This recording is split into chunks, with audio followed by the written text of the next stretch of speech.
Hey there, if you're sitting on the couch wondering whether an 85-inch TV is worth the hype or if it's just a massive billboard for your living room, I get it. I've been through a few cycles of upgrading my home cinema, and every time I'm torn between the allure of a gigantic screen and the fear of spending a fortune on something that ends up looking flat or overkill. The link is in the description if you want to check the product details on Amazon, and I'm about to walk you through the things that really matter when you're looking at a TV this size, especially the Samsung 85-inch class QLED 4K QN85D series that landed on my radar this year. First off, let's talk about the viewing environment. A TV that big truly shines when you have a dedicated media room or at least a large, relatively dark space. In my own setup, a modest 20-foot living room with a 2-panel sofa that faces a wall that's basically a blank canvas, this screen feels right at home. But if you're in a cramped apartment or a bright, sunlit kitchen, you'll start to notice glare and the need to sit too far back to soak in the picture. That's the first hidden trade-off. You need enough real estate for the TV to feel proportionate, otherwise the sheer size can become a visual burden rather than a benefit. What the QN85D brings to the table is Samsung's mini LED backlight combined with the quantum matrix. In practice, that translates to deeper blacks and more precise local dimming. I tested a few movies on a night with lights off. Dark scenes in Blade Runner 2049 held detail you'd normally lose on a standard LED panel. Shadows were distinguishable, and the neon highlights stayed punchy without blooming into the surrounding darkness. That's the practical strength. The mini LED array gives you a quasi-OLED experience without the burn-in risk. If you love cinematic content, especially sci-fi or dark thrillers, you'll appreciate that nuance. But let's not pretend the picture is flawless across the board. Because of the 85-inch size, the panel's native 4K resolution spreads the pixel count over a massive surface. Sitting too close, say, within 3 feet, makes the individual pixels become noticeable, especially in fast-moving sports footage. I found the sweet spot sits around 5 to 6 feet from the screen, which is about where a typical family sofa sits in a large room. If your seating arrangement can't accommodate that distance, you might end up with a grainier image than you'd expect from a high-end TV.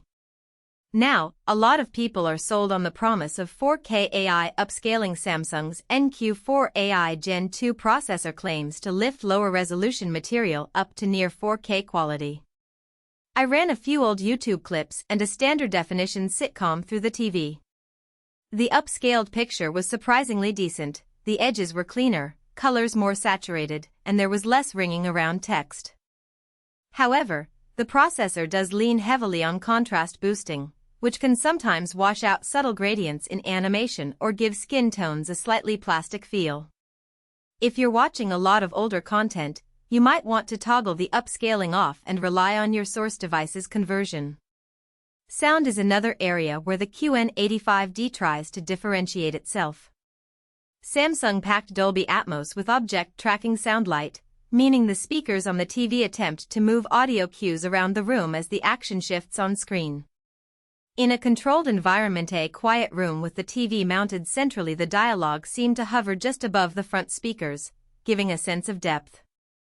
It's not a full-blown surround system, but it does add a layer of immersion for movies and games without requiring a separate soundbar.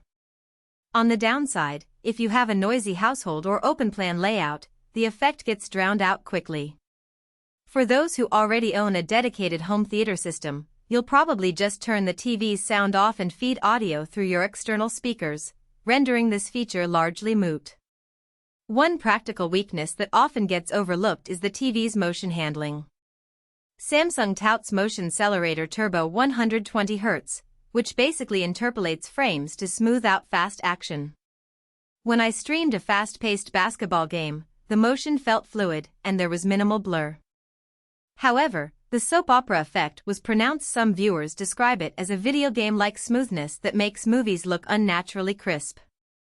Samsung offers a setting to dial it back, but you need to dig into the picture menu to find the right balance.